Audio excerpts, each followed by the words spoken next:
अस्सलाम वालेकुम and welcome to Taimur Mirza show. ये स्क्रीन पे मेरे राइट पे आप जो ट्वीट इस वक्त देख रहे हैं, ठीक है, ये आपको नज़र भी आ रहा होगा, ये की है जी सलमान शहबाज साहब ने। और इसमें ये फरमा रहे हैं कि जो पिछले 3 फाइनेंस मिनिस्टर्स थे ना, वो जोकर्स थे, वो मस्खरे थे। मतलब वो जो है इकोनॉमिस्ट नहीं थे, वो सियासतदान नहीं थे, वो मुल्क की बेहतरी नहीं करने आए थे, वो सिर्फ हंसी मजाक और अपने जो है ना करतब दिखाने आए थे। तो सवाल ये है कि 3 कौन थे, ठीक है। सबसे पहले हफीज़ शेख साहब पीटीआई की गवर्नमेंट में थे, उसके बाद शौकत तरीन साहब आए, वो भी पीटीआई के फाइनेंस मिनिस्टर थे। लेकिन उसके बाद जो तीसरा नाम है, वो लेने से पहले मैं आपको एक चीज़ बता दूं कि वो जो तीसरा नाम है ना, वो जो भी शख्स है उसको आप जानते होंगे। लेकिन एक बड़ी इंटरेस्टिंग मैं आपको बात बताऊं, जब ये गवर्नमेंट बनाने लगी थी पीडीएम, उससे पहले कई साल और स्पेशली पिछले 6 माह में क्या परसेप्शन बनाई गई थी?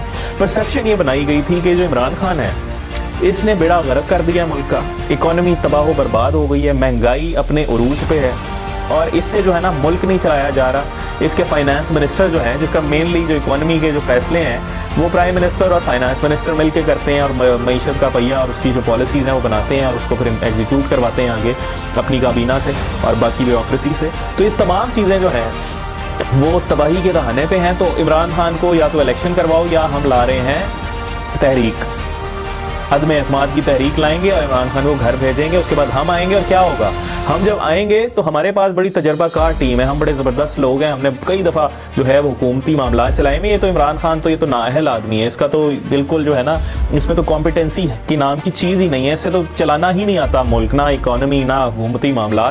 तो जब शहबाज शरीफ और जरदारी और ये तमाम लोग आएंगे ना, तो इनकी जो कोर टीम है, जिसमें फाइनेंस मिनिस्टर, जिसमें फॉरेन मिनिस्टर, जिसमें इंटीरियर मिनिस्टर, ऐसे ऐसे ज़बरदस्त आपको लोग देखने में नज़र आएंगे कि फाइनेंस का तो उसके बाद इशू ही नहीं होगा। फॉरेन अफेयर्स तो ऐसे होंगे कि पूरी दुनिया से जो है ना वो बाकी मुल्क आपके पास ज़बरदस्ती आपको बिलियंस ऑफ डॉलर्स दे के जा रहे होंगे। और इंटीरियर मिनिस्टर ऐसे ज़बरदस्त आदमी लगेंगे कि उसके बाद तो दाखिली तौर पे मुल्क के अंदर कोई इशू ही नहीं रहेगा, कोई दहशत गर्दी और कोई किसी किस्म का जो है ना कोई प्रॉब्लम नहीं होगी। तो जी, तो उन्होंने लगा दिया किसको? मिफ्ता इस्माइल को, ठीक है। इस सारी परसेप्शन बनाने के बाद कि हम जब आएंगे तो कमाल कर देंगे, मईशत को ठीक कर देंगे, गुर्बत जो है उसको कंट्रोल में कर लेंगे, डॉलर को कंट्रोल में कर लेंगे, IMF को देख लेंगे, सारा कुछ हो जाएगा। तो हुकूमत ली और हुकूमत लेने के साथ फाइनेंस मिनिस्टर लगाया मिफ्ता इस्माइल को। और आज तकरीबन 10 माह बाद उसी मिफ्ता इस्माइल को प्राइम मिनिस्टर का बेटा कह रहा है कि वो एक जोकर था, वो एक तमाशबीन था, वो एक नॉन सीरियस आदमी था, वो एक नाअहल आदमी था। तो अब आपका दिल कर रहा होगा कि या तो सलमान शहबाज आपके सामने आ जाए या वो सारी पीडीएम की क़यादत आपके सामने आ जाए, जिसने आपको ये समझाया था कि भाई हम जब आएंगे तो हम तो अन्नी मचा देंगे इस मुल्क में। इस मुल्क में जो है ना, फिर आप देखेंगे कि ऐसे प्रोग्रेस होगा, जो 4 साल में बर्बादी हुई है ना, वो हम उसका तो मसला ही कोई नहीं, इतना तजुर्बा है हमारे पास और इतनी कॉम्पिटेंसी है। और साथ साथ एक और भी ये सलमान शहबाज साहब ने एक और ज़बरदस्त काम किया कि इन्होंने असद उमर को क्लीन चिट दे दी। नहीं तो ये 3 की जगह 4 भी लिख सकते थे कि जो पिछले 4 फाइनेंस मिनिस्टर्स हैं वो जोकर्स हैं। लेकिन असद उमर साहब का जो है ना वो इन्होंने नाम नहीं लिया और जान के नहीं लिया होगा, शायद उनको अच्छा समझते होंगे जो भी। लेकिन अपने जो फाइनेंस मिनिस्टर थे मिफ्ता इस्माइल, उनके साथ इन्होंने क्या ज़्यादती की वो भी सुने। इन्होंने मिफ्ता इस्माइल को ला के फाइनेंस मिनिस्टर लगाया, ठीक है। और लगाने के बाद जितने फैसले थे ना जो मुश्किल थे, जिनका बैकलैश आना था, जिस तरह पेट्रोल की प्राइसेस बढ़ाना, बाकी चीज़ों की जो है ना कीमतें बढ़ाना, डॉलर को ऊपर लेके जाना था कंट्रोल करने के लिए मामलात को, तमाम वो फैसले जो मुश्किल थे, जिस पे गाली पड़नी थी ना, वो इन्होंने मिफ्ता इस्माइल से करवा लिए।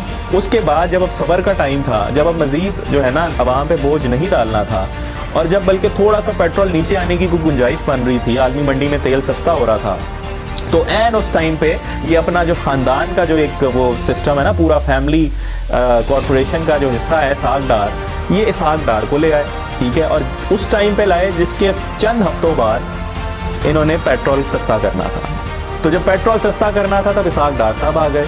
जब डॉलर को कंट्रोल करना था, एक हद से ऊपर नहीं जाने देना था, तब इसहाक डार को बुला लिया।